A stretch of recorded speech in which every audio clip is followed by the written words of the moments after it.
Hello friends, गिबियावनो गासैनिसिमबो आंनि खुलुमनायखौ बावहरबाय आरो लोगोसेयावनो आंनि रहित बर' इउटुब चेनेलाव गासैनिसिमबो गाहाम हामलायनायखौ बावहरग्रोनाय थाबाय। दा नैबे भिडिअ'आ जाहैबाय जाय बिथांमोना आसाम पुलिसनि एबि आरो इउबिनि जि इन्टारभिउआव जाय बिथांमोना इन्टारभिउ होखांनानै पास जाबाय आरो जाय बिथांमोना इन्टारभिउ होखांनानै फेल जाबाय आरो जाय बिथांमोना माने इन्टारभिउखौ होथ'नो मोनासै बिथांमोनखौ लानानै स्पेसियेलि नैबे भिडिअ'खौ बानायनाय जादों।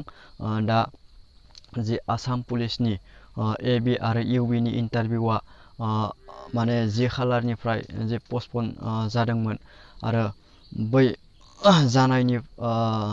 जानायनिफ्राय माने दिनैसिमबो आसाम पुलिसनि इन्टारभिउआ माने मा जामारगोन बेनि माने अफिसियेलि नटिस फैयाखै। नाथाय जोङो बेखौनो हमनो हायो जे दाखालि साननैसो सिगाङाव मानगोनां DGP सारआ माने प्रेस मिटआव बुंनाय बादिब्ला माने जोङो हमनो हायो जे आसाम पुलिसनि जि इन्टारभिउ बियो रि इन्टारभिउ जानोबो हागौ होननानै माने जोङो साननानै लानो हायो।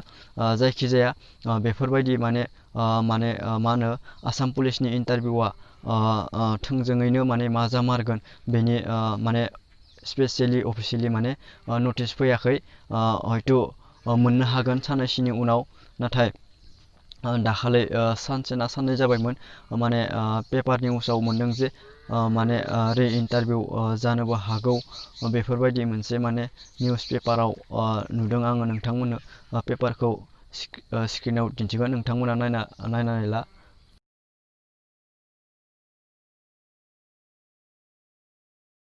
नोंथांमोना निउस पेपारखौ नायनानै बुजिबायबो जानो हागौ। जायखिजाया माने बेफोरबायदि माने जे रि इन्टारभिउ जायाबो जानो हागौ बेफोरबायदि मालाबाबो साननाङा। जायखिजाया समावनो बिथांमोना माने इन्टारभिउखौ लानो हागौ, रि इन्टारभिउबो जानो हागौ, जायाबो जानो हागौ। बेखायनो माने